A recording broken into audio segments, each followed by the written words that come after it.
The Peter Schiff Show. Well, Janet Yellen was up on the Hill today for the first of her two-day testimony before Congress. And remember, I said that the only way that Janet Yellen was going to stop the market from falling was to capitulate and at least admit that the Fed was going to alter its trajectory that it telegraphed earlier of 4 rate hikes in 2016. And she didn't do that. And as a result, the stock market failed to sustain its early morning gains. You know, the Dow was up better than 100 points, closed near the low of the day, down 99.64. The NASDAQ, which was up about 100 points earlier in the day, or maybe not quite 80 or 90, it closed on the low of the day approximately only up about $14 14 points on the day. It was the opposite for gold. Gold was actually down this morning before Yellen spoke. It was down around 1180-ish on the lows.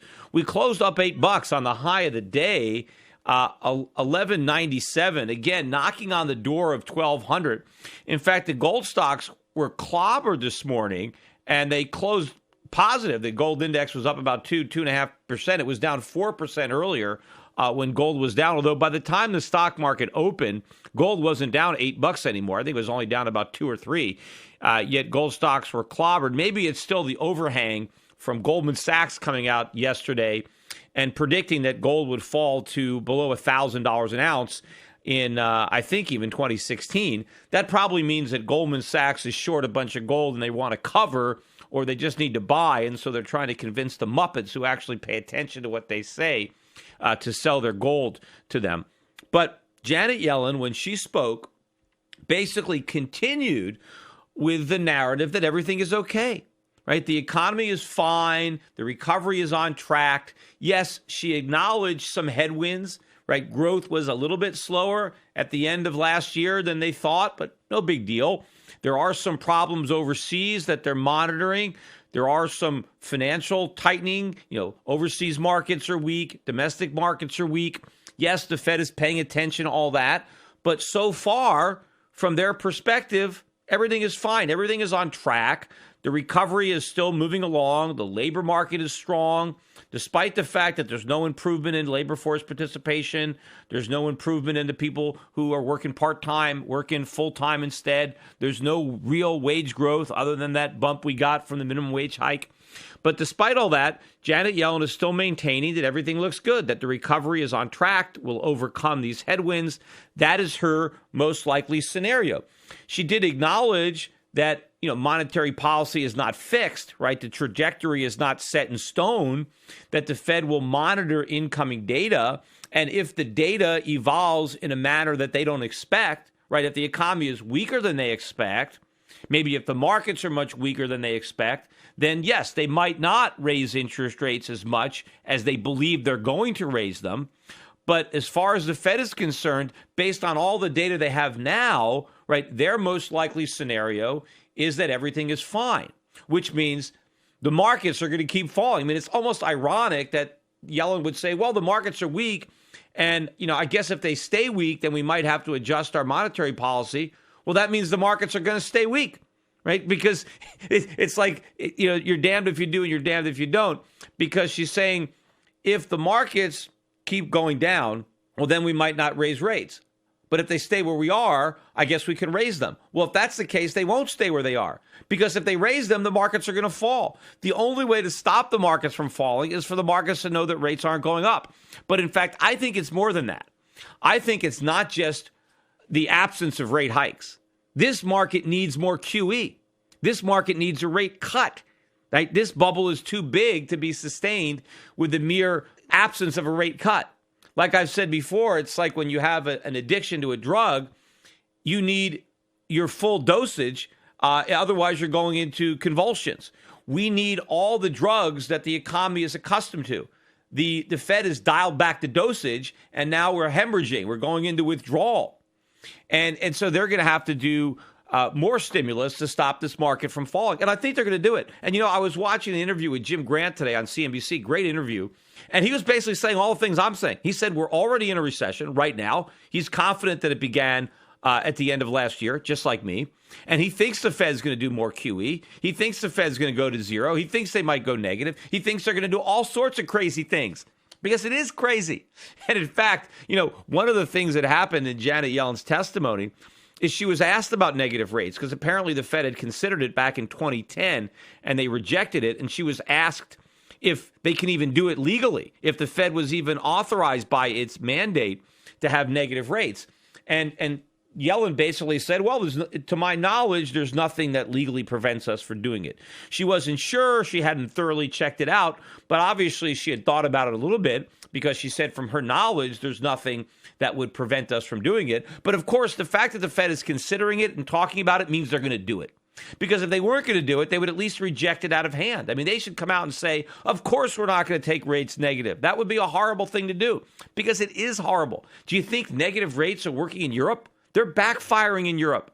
They're not working in Japan. They don't work anywhere. It's a desperate attempt to try to lower rates once you've got to zero. And in fact, one of the other things that Yellen said, because one of the congressmen said, well, if we have a recession, which the Fed thinks is unlikely, and rates are so low, how do you lower them?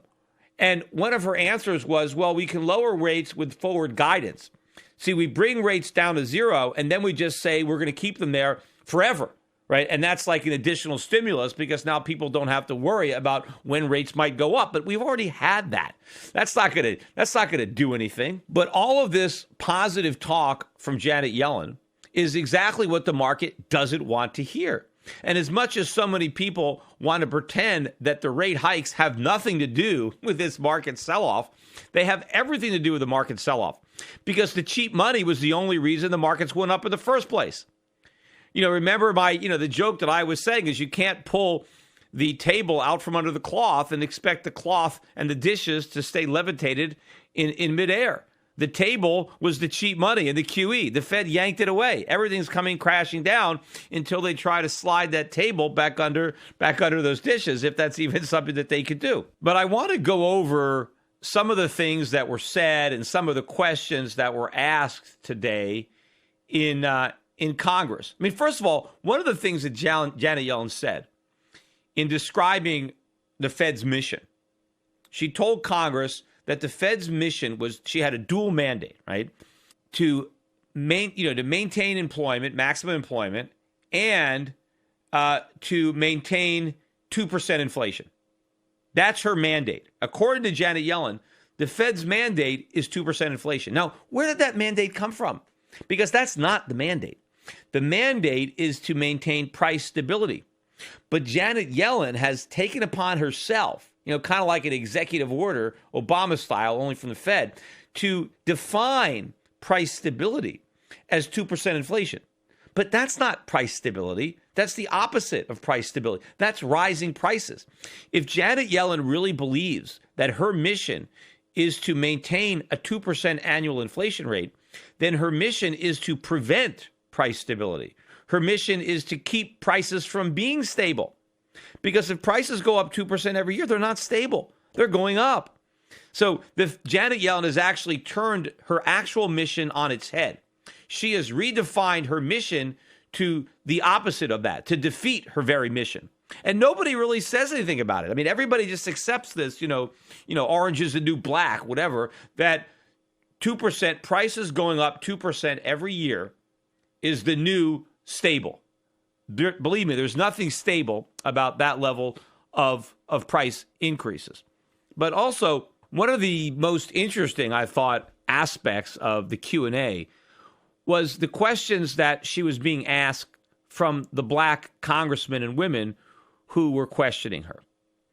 Every single black congressperson asked Janet Yellen specifically about what she's going to do to help the black community, right? Not the country, the black community. Mostly the questions were about the higher rates of unemployment that are being experienced among African Americans. That was the question. And one guy particularly talked about males, young black men, and their very high unemployment, and basically asking, what is the Fed going to do about that?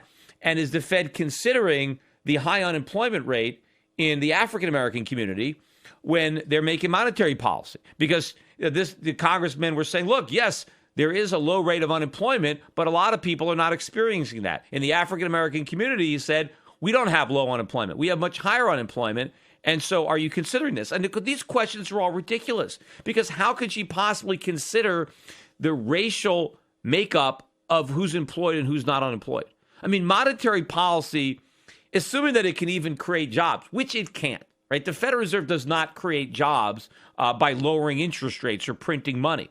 But assuming that you believe that they can, how could they target those jobs to a particular ethnic group, right? I mean, the Fed can't say, well, yes, there's unemployment is low, but it's high in this one group. It doesn't matter about a group. What matters is the overall level of unemployment. If you're believing in the Phillips curve and you think, well, unemployment can only go a certain level and then we have to, raise rates because there might be inflation, you can't make an exception for a subset of the population and say, well, because blacks have a higher unemployment rate than whites, we're gonna ignore the overall unemployment rate and just and not raise rates when it's appropriate. I mean, it's sheer nonsense to even ask a question like that and expect the Federal Reserve to somehow be able to micromanage and tailor its monetary policy to an ethnic group. Like the Fed is supposed to say, yeah, there's a lot of unemployment among young black men.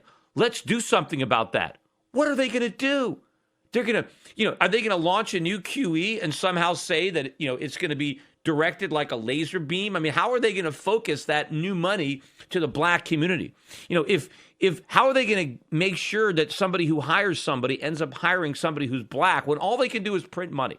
That's all the Fed does, right? They lower interest rates, they raise interest rates, they buy bonds, they sell bonds, they expand the balance sheet, they contract it. That's what they do, right? How is that going to affect the black community? Now, I mean, maybe they can regulate banks differently and encourage them to make loans to black borrowers. Well, we've done that before. We saw what a disaster that was. I mean, we don't want loans extended to people based on their race. We want loans going to people that can actually pay the money back. We want credit to be what allocates loans, not your ethnic group. Not, oh, this person happens to be a member of a certain group, so let's lend this person money, even if they have no prayer of paying it back. I mean, why would we want the Federal Reserve doing that? One of the black congressmen, I don't know his name, but one guy was upset because there were no blacks who were presidents of any of the Federal Reserve banks. I didn't even know that. I mean, but I guess, I never really thought about it, but apparently there aren't any. And I think he might have said there's never been one, which I don't know, maybe that is the case. I don't know.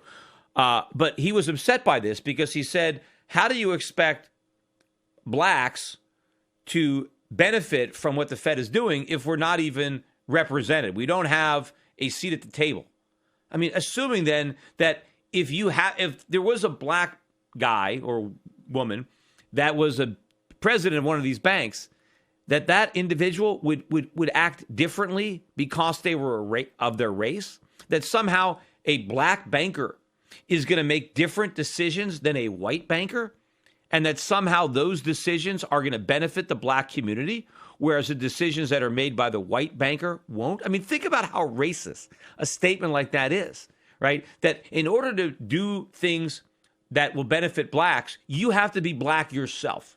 If you happen to be white, then it's impossible for you to do something that benefit blacks, because only blacks can do things that benefit blacks. Now, I wonder, can blacks do things that benefit whites, or are they stuck too? Can black bankers only benefit, black Americans and not white Americans? The whole thing is nonsense. It doesn't matter what race you are. I mean, the Fed is incompetent, not because of their race. Look, Janet Yellen is a woman. We got a female chairman of the Federal Reserve, but it's a disaster. She's doing a horrible job. The fact that she's a woman doesn't make her any better. And of course, her monetary policy isn't more friendly. Remember, I went over this where, initially when Janet Yellen was appointed, there was a lot of people that were saying this is going to be great for women, going to have a women's touch, she's going to do things differently. I was like, how is she going to do things differently?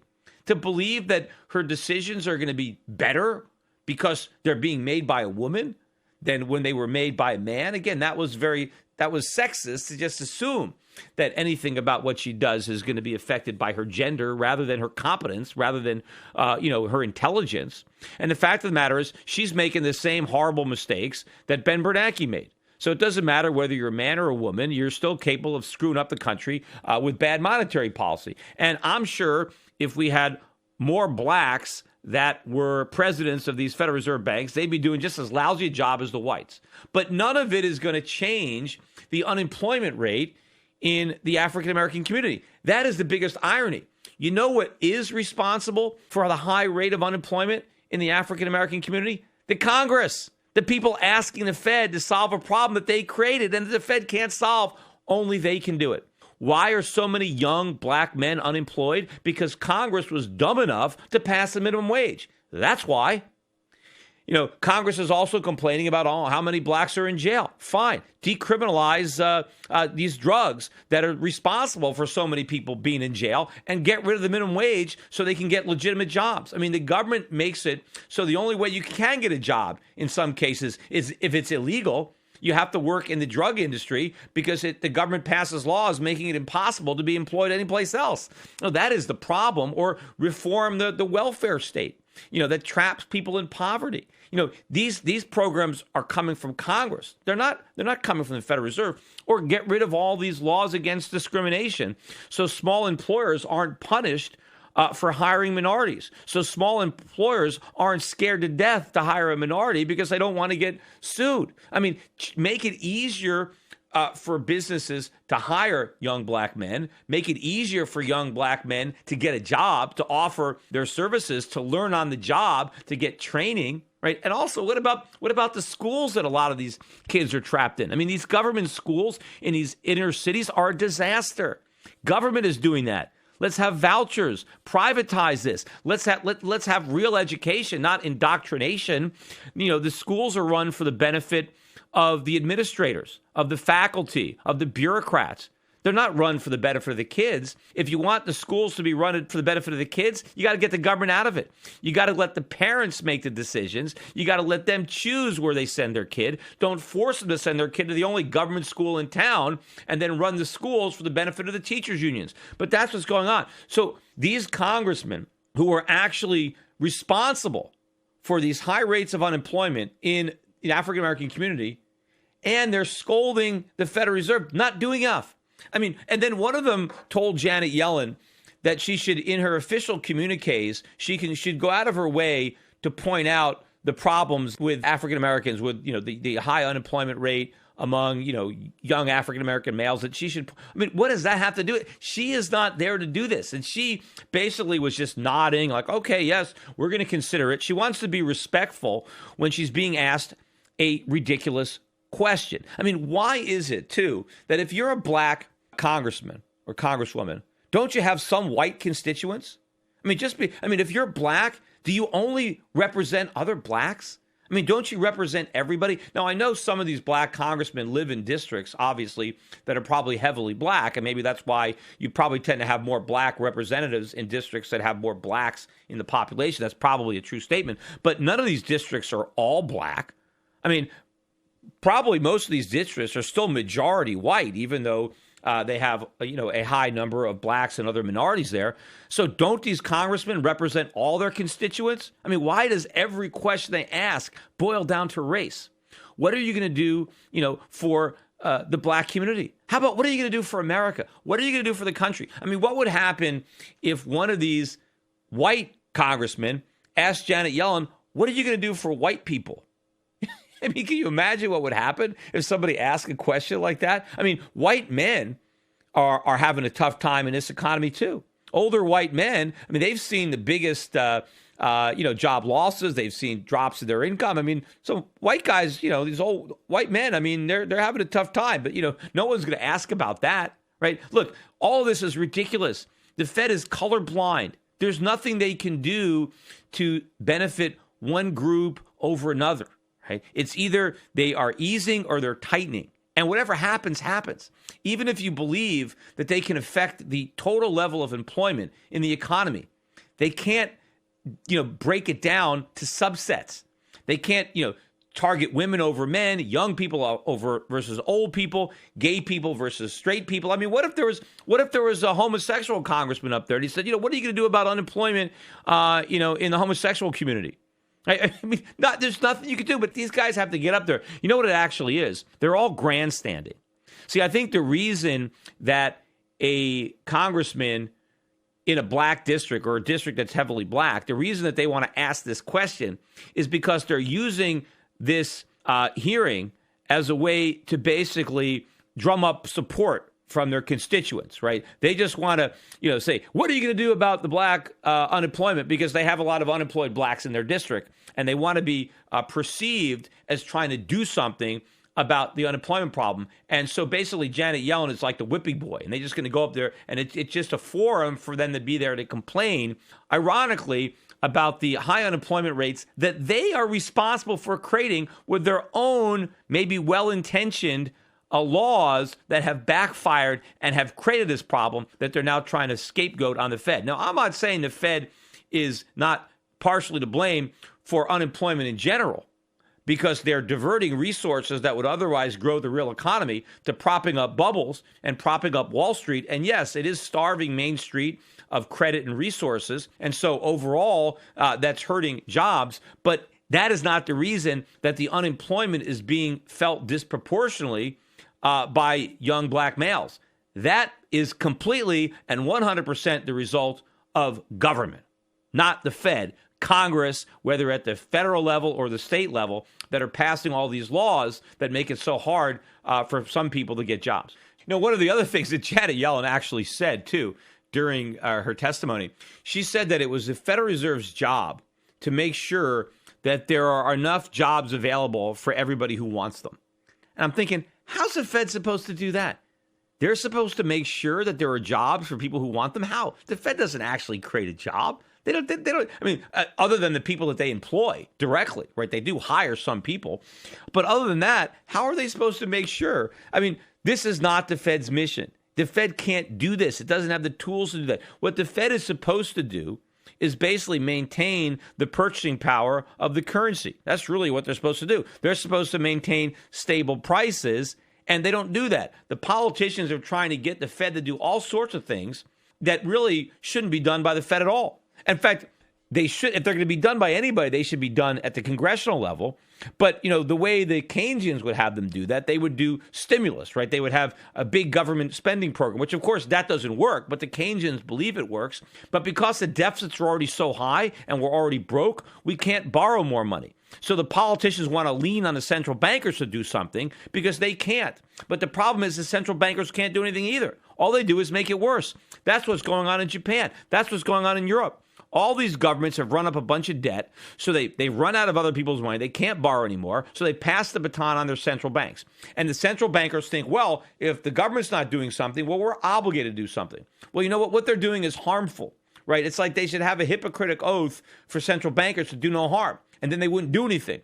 But just because the governments can't do something, that doesn't mean the central bankers should do something if what they're doing is actually harmful. And in fact, what the central bankers are doing is taking the politicians off the hook, because what really needs to be done is cutting government spending.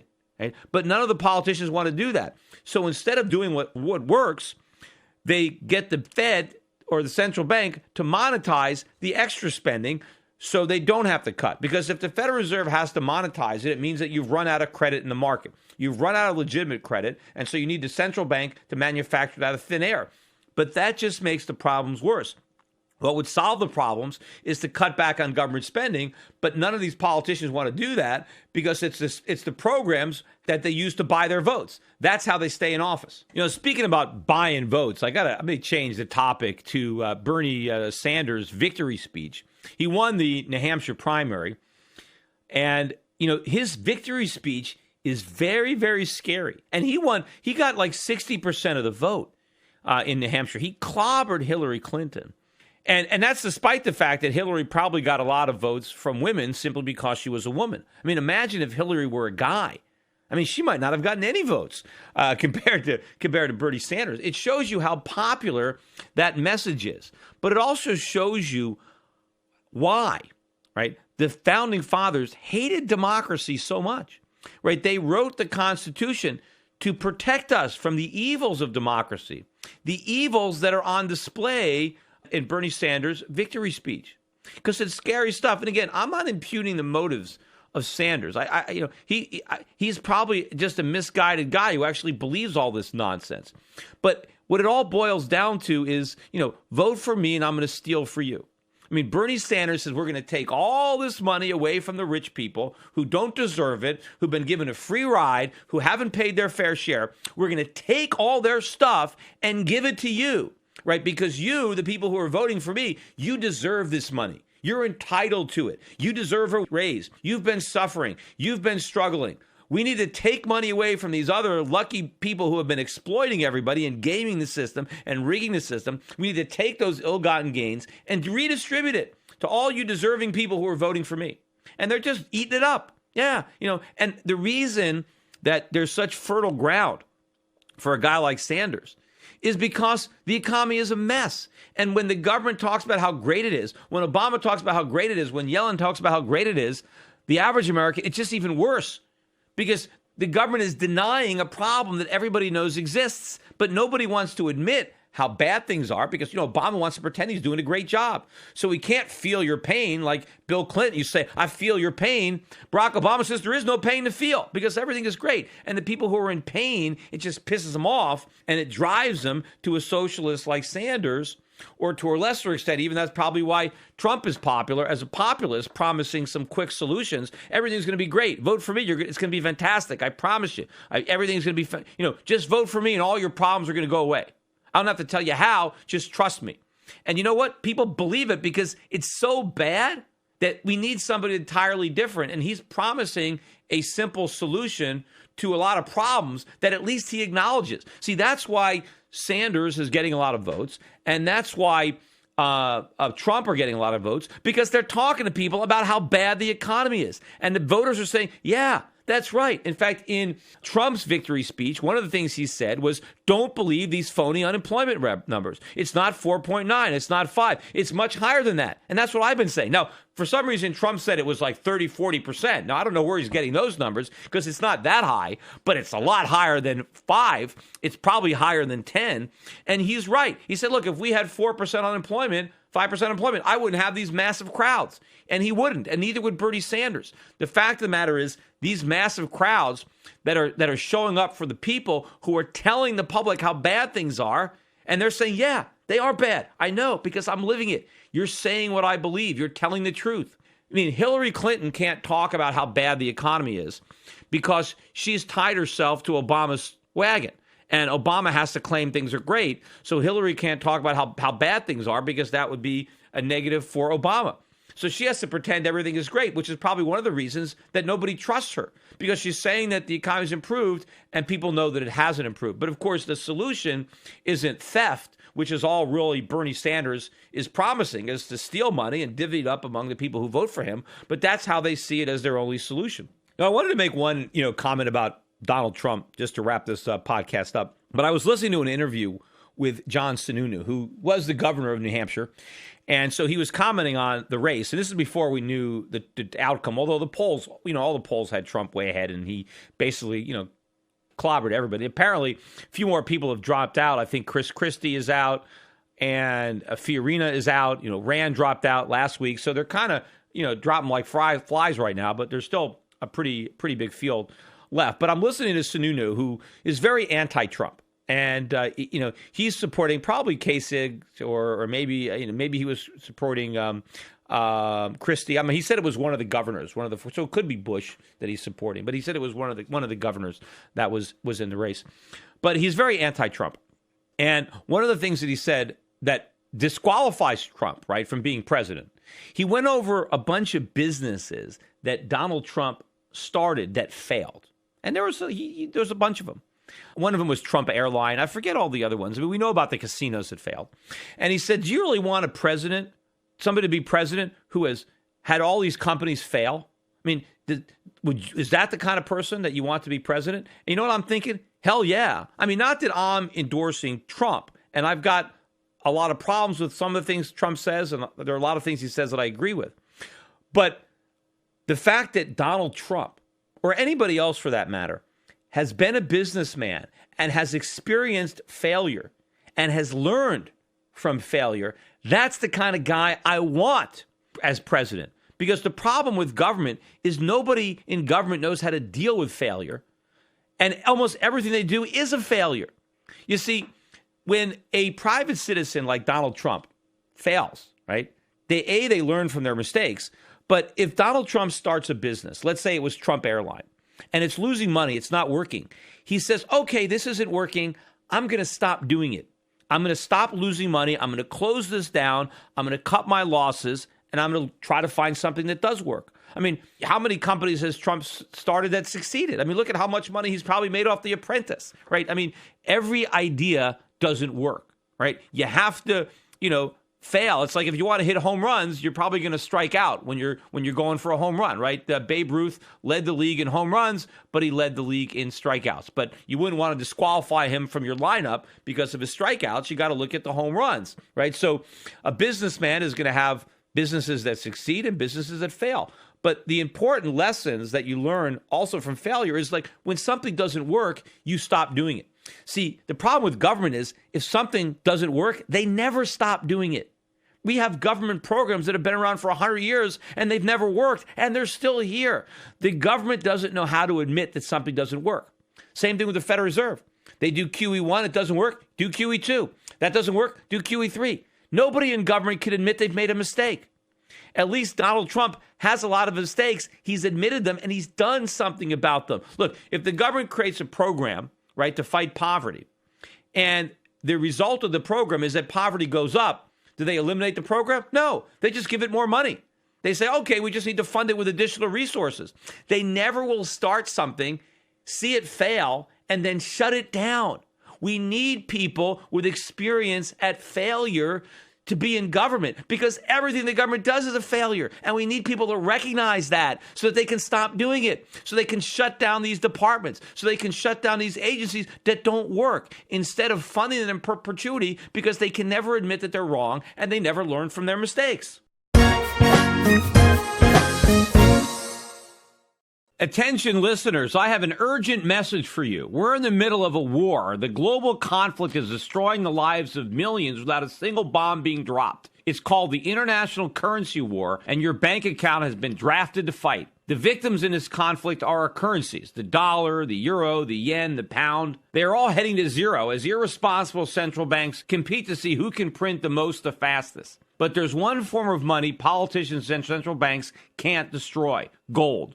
Today, it's more important than ever to understand the value of gold in your portfolio and to keep a close eye on major market developments. Subscribe to my monthly videocast and you'll be the first to hear my latest analysis on gold investing and the currency wars. Visit goldvideocast.com right now to subscribe for free. I call the dot-com bust, then the housing bust, and I advise clients to diversify into foreign equities and hard assets while the rest of Wall Street laughed at me. Now I want to keep you up to date on the next crisis that is brewing. My Gold Videocast also includes personal interviews I've conducted with other contrarian investors like Jim Rickards and Axel Merck. Gold has gone up 256% since 2003, but it has a lot further to go. Don't miss the rally. You can prosper during this time of currency wars, but only if you stay educated. Get a free subscription to my Gold Videocast at goldvideocast.com. That's goldvideocast.com. There's so much factually incorrect information and underreporting by legacy media today. Shouldn't there be truth in media? Well, there is. Truth in Media. Recently, a novel thought is now a reality with truthinmedia.com. Led by award-winning journalist Ben Swan, truthinmedia.com is the source for uninfluenced, reliable, fearless news, where journalists pursue real questions, not conspiracies. Make truthinmedia.com your default browser's homepage today and get breaking news and commentary that speaks the truth to power. It's also where you can tune into the Peter Schiff Show every week. Visit truthinmedia.com today. That's truthinmedia.com. Access to Truth in Media RSS feed by visiting truthinmedia.com/feed.